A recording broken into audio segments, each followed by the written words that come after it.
పాకిస్తాన్లో రైలు హైజాక్ చేసిన తర్వాత బలూచిస్తాన్కి సంబంధించిన ఎన్నో విషయాలు ఇప్పుడు ప్రపంచం ముందుకు వస్తున్నాయి. ఈ బలూచిస్తాన్కి ఇండియాకి ఎలాంటి రిలేషన్స్ ఉన్నాయో ఇప్పుడు వెలుగులోకి వస్తూ ఉన్నాయి. బలూచిస్తాన్ని ఒకప్పుడు ఒక హిందూ రాజు పరిపాలించాడు అనే విషయం తెలిస్తే ఎవరైనా సరే షాక్ అవ్వాల్సిందే. ఇరాన్ బలూచిస్తాన్ని సృష్టించింది.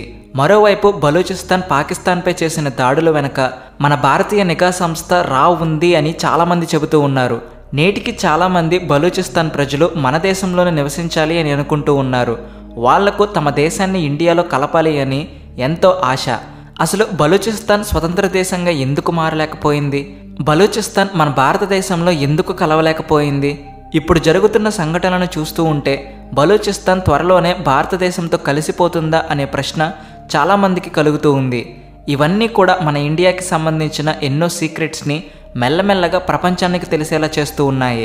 ఈ మధ్య జరుగుతున్న సంఘటనలను లోతుగా గమనించినట్లయితే బలూచిస్తాన్ భవిష్యత్తు ఏంటో కూడా మనకి స్పష్టంగా అర్థమవుతుంది. ఈ టాపిక్ మీద మనం ఈ వీడియోలో డీటెయిల్డ్గా డిస్కస్ చేసుకుందాం. అంతకంటే ముందు మీరు మా ఛానల్ సబ్స్క్రైబ్ చేసుకోకపోతే వెంటనే సబ్స్క్రైబ్ చేసుకోండి. కామెంట్ సెక్షన్లో జై హింద్ అని రాయడం మర్చిపోకండి. ఇటీవల అంటే మార్చి 11, 2025న బలూచిస్తాన్ లిబరేషన్ ఆర్మీ ఒక పెద్ద చర్చకు తెరతీసింది. పాకిస్తాన్లో దాదాపు 400 మంది ప్రయాణికులు ప్రయాణిస్తున్న జాఫర్ ఎక్స్ప్రెస్ రైలును BLN హైజాక్ చేసింది. ఈ సంఘటన బలూచిస్తాన్లోని మ్యాచ్ అనే ప్రాంతంలో జరిగింది. ఉగ్రవాదులు రైలు మీద దాడి చేసి ప్రయాణికులను బందీలుగా పట్టుకున్నారు.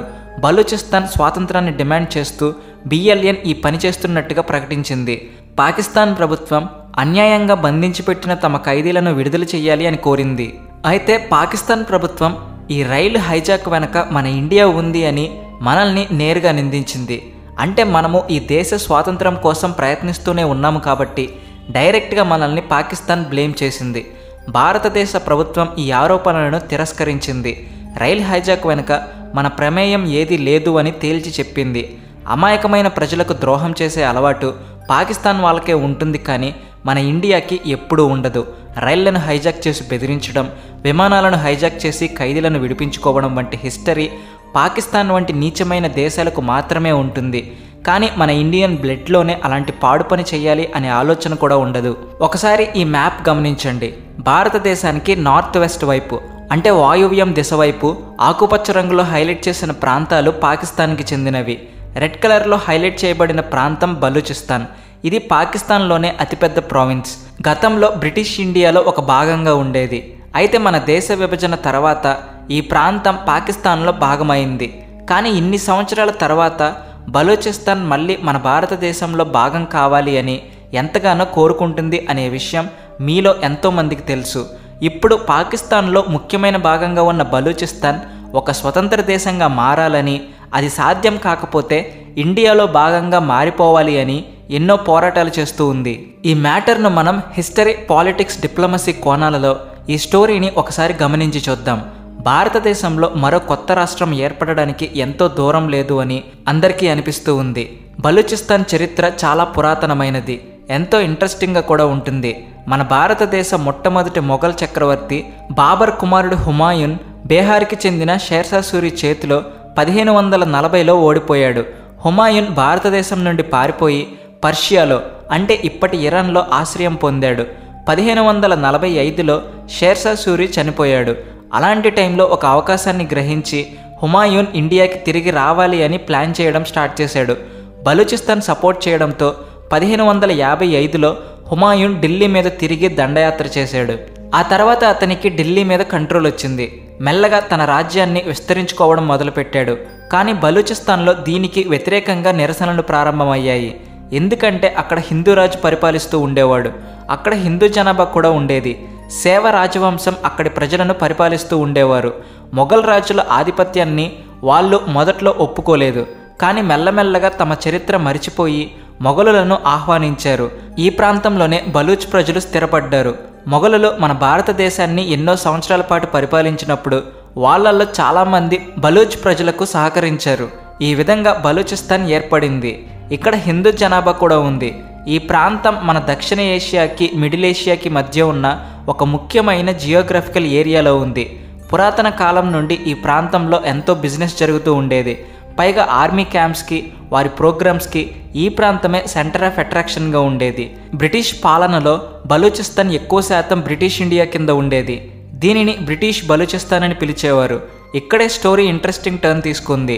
1947లో భారతదేశం విభజించబడుతున్నప్పుడు ఇక్కడి ప్రాంతపు ప్రజలకు 3 చాయిస్లు ఇచ్చారు. ఒకటి భారతదేశంలో చేరడం, రెండవది పాకిస్తాన్లో కలిసిపోవడం, మూడవది స్వతంత్ర దేశంగా ఉండడం. ఈ టైంలోనే ఇక్కడ బలూచిస్తాన్ నవాబ్ కలాత్ ఖాన్ ఎంతో ఇంపార్టెంట్ రోల్ ప్లే చేశాడు. కలాత్ ఖాన్ మీర్ అహ్మద్ యార్ ఖాన్ ప్రారంభం నుండి బలూచిస్తాన్ ఒక స్వాతంత్ర రాష్ట్రంగా ఉంటుంది అని స్పష్టంగా చెప్పారు. కానీ ఆ తర్వాత వాళ్ళు మన భారత ప్రధానమంత్రి జవహర్లాల్ నెహ్రూని సంప్రదించి ఈ ప్రాంతాన్ని మన భారతదేశంలో చేర్చాలి అని అనుకుంటున్నట్టుగా చెప్పారు. ఇప్పుడే ఒక పెద్ద సమస్య తలెత్తింది. నిజానికి బలూచిస్తాన్ భారతదేశంలో చేరాలి అనే ప్రతిపాదన విన్నప్పుడు నెహ్రూతో పాటు సర్దార్ వల్లభాయ్ పటేల్ కూడా డైలమాలో పడ్డారు. ఎందుకంటే ఆ టైంలో భారతదేశం మరిన్ని ముక్కలుగా విడిపోవడానికి సిద్ధంగా ఉంది. హైదరాబాద్ నవాబ్తో పాటు మరికొంతమంది స్వతంత్ర దేశంగా తమ ప్రాంతాలను మార్చుకోవాలి అని కుట్రలు చేస్తూ ఉన్నారు. దాంతోపాటుగా కాశ్మీర్ సమస్య కూడా ఉండనే ఉంది. ఇకపోతే బలూచిస్తాన్కి భారతదేశంతో డైరెక్ట్గా సంబంధం లేదు, అది పాకిస్తాన్లో ఉన్న ఒక భాగం. ఇక మూడవది, బలూచిస్తాన్లో కొన్ని ప్రాంతాలలో హిందువులు ఉన్నప్పటికీ కూడా ఎక్కువ మంది జనాభా ముస్లింలదే. కాబట్టి ముస్లిం మెజారిటీ ఉన్న ప్రాంతాన్ని మన దేశంలో చేర్చడం వల్ల మరింత మతపరమైన ఉద్రిక్తత ఏర్పడుతుంది. ఈ విషయంలో ఆచితూచి అడుగు వేయాలి అని అనుకున్న నెహ్రూ ఈ ప్రతిపాదనను తిరస్కరించారు. బలూచిస్తాన్ మన దేశంలో చేరడం ఆయన ఇష్టపడలేదు. ఇది ఆయన తీసుకున్న ఒక హిస్టారికల్ నిర్ణయం అనే చెప్పుకోవాలి. ఇది బలూచిస్తాన్ హిస్టరీనే మార్చేసింది. లేదంటే ఇప్పుడు బలూచిస్తాన్ మన భారతదేశంలో ఒక భాగంగా ఉండేది. ఇక మనం మన దేశంలో బలూచిస్తాన్ను చేర్చుకోము అని చెప్పిన తర్వాత చాలా రోజుల పాటు ఆ దేశం స్వతంత్ర దేశంగా ఉంది. కానీ 1948లో జరిగిన ఒక సంఘటన ఆ దేశ భవిష్యత్తును మార్చేసింది. 1948లో పాకిస్తాన్ సైన్యం బలూచిస్తాన్ మీద దాడి చేసింది. కలాత్ ఖాన్ మీద తీవ్రమైన ఒత్తిడి ఏర్పడింది. దాంతో ఆయన పాకిస్తాన్తో ఒక ఒప్పందం కుదుర్చుకున్నాడు. పాకిస్తాన్ బలవంతంగా బలూచిస్తాన్ను తన కంట్రోల్లోకి తీసుకుంది. దీనిని బలూచిస్తాన్ ప్రజలు తీవ్రంగా వ్యతిరేకించారు. ఆ తర్వాత 1948, 58, 73, 2004 సంవత్సరాలలో బలూచిస్తాన్లో తిరుగుబాటు జరిగింది. నేటికి కూడా బలూచిస్తాన్ను పాకిస్తాన్ నుండి వేరు చేయాలి అని అక్కడ ఉండే కొంతమంది ప్రజలు డిమాండ్ చేస్తూనే ఉన్నారు. ఇప్పుడు ఈ ఉద్యమం తారాస్థాయికి చేరుకుంది. బలూచ్ లిబరేషన్ ఆర్మీ పాకిస్తాన్కి, చైనాకి వ్యతిరేకంగా పోరాటం చేస్తూ ఉంది. పాకిస్తాన్ ఎకనామిక్ కారిడార్ కింద చైనా బలూచిస్తాన్లోని గ్వాదర్ పోర్టును తమ కంట్రోల్లోకి తీసుకోవాలి అని అనుకుంటూ ఉంది. ఇక బలూచిస్తాన్ భారతదేశానికి చాలా ముఖ్యమైన ప్రదేశం. ఈ దేశం గనక స్వతంత్రాన్ని సంపాదించుకుంటే పాకిస్తాన్ ఎంతగానో బలహీనపడుతుంది. బలూచిస్తాన్ ఇప్పటికీ కూడా భారతదేశం వైపే ఆశగా చూస్తూ ఉంది. కానీ మన ఇండియా బలూచిస్తాన్ను మన దేశంలో కలుపుకోవడానికి ఇష్టపడుతుందా లేదా అనేది చూడాలి. ప్రస్తుతానికైతే మనకు ఈ స్టోరీ జియోగ్రఫికల్ పాలిటిక్స్లో మనం చేజార్చుకున్న ఒక మంచి అవకాశం గురించి చెప్పకనే చెబుతూ ఉంది. 1947లో భారతదేశం బలూచిస్తాన్ను మన దేశంలో కలుపుకోవడానికి అంగీకరించి ఉన్నట్లయితే ఇప్పుడు దక్షిణేషియా పాలిటిక్స్, ఎకనామిక్స్ విషయాలలో మనం మరింత స్ట్రాంగ్గా ఉండేవాళ్ళం. అక్కడ ఎంతో ఖనిజ సంపద సమృద్ధిగా ఉంది. న్యాచురల్ గ్యాస్, కోల్, గోల్డ్, రాగి, యురేనియం ఇలా ఎన్నో ఖనిజాలు అక్కడ లెక్కలేనంత స్థాయిలో ఉన్నాయి. అంతేకాకుండా గ్వాదర్ పోర్ట్ మన భారతదేశానికి వ్యాపారపరంగా, న్యావీ పరంగా కూడా ఎంతో లాభాన్ని తెచ్చిపెట్టేది. భారతదేశంలో వెస్ట్ వైపు ఉన్న రాష్ట్రాలు గుజరాత్, రాజస్థాన్, పంజాబ్ వంటి రాష్ట్రాలతో మిడిల్ ఏషియాకి డైరెక్ట్గా కనెక్షన్ ఏర్పడుతుంది. కాబట్టి ఒకవేళ ఆ దేశం మన దేశంలో భాగమైనట్లయితే సీన్ మొత్తం డిఫరెంట్గా ఉండేది. ప్రస్తుతం మాత్రం ఒకవేళ బలూచిస్తాన్ భారతదేశంలో చేరితే ఇంటర్నేషనల్ లెవెల్లో ఒక పెద్ద గొడవ జరిగేందుకు అవకాశం ఉంది. ఎందుకంటే చైనా దానిని కంప్లీట్గా వ్యతిరేకిస్తూ ఉంది. China Pakistan economic corridor project కూడా ప్రమాదంలో పడుతుంది. ఇక దీనిని ఒక యుద్ధానికి సాకుగా పెట్టుకుని చైనా, పాకిస్తాన్ 2 దేశాలు కలిపి మన దేశం మీద యుద్ధానికి దిగే అవకాశం ఉంది. ఇంటర్నేషనల్ వేదికల మీద కూడా మన భారతదేశం మీద కంప్లైంట్ చేయొచ్చు. ఇక దీని మీద అమెరికా, రష్యా వంటి దేశాలు జోక్యం చేసుకుని మన దేశం మీద కూడా శాంక్షన్స్ విధించే అవకాశం ఉంది. ఎందుకంటే ఏ దేశమైనా సరే వాళ్ళ లాభాలను వాళ్ళు చూసుకుంటారు. ఇక దీని మీద మీ అభిప్రాయం ఏంటి? మన ఇండియా బలూచిస్తాన్ను మన దేశంలో భాగంగా చేసుకోవాలా లేక పాకిస్తాన్ నుండి విడిపోయేలా బలూచిస్తాన్కు మనం సపోర్ట్ ఇవ్వాలా? ఈ అభిప్రాయాన్ని కామెంట్ సెక్షన్లో తెలియచేయండి. ఈ వీడియోకి ఒక లైక్ కొట్టి మీ ఫ్రెండ్స్ అండ్ ఫ్యామిలీ మెంబర్స్కి షేర్ చేయండి. ఇలాంటి మరిన్ని ఇంట్రెస్టింగ్ విషయాలు తెలుసుకోవడానికి మా ఛానల్ని సబ్స్క్రైబ్ చేసుకోండి.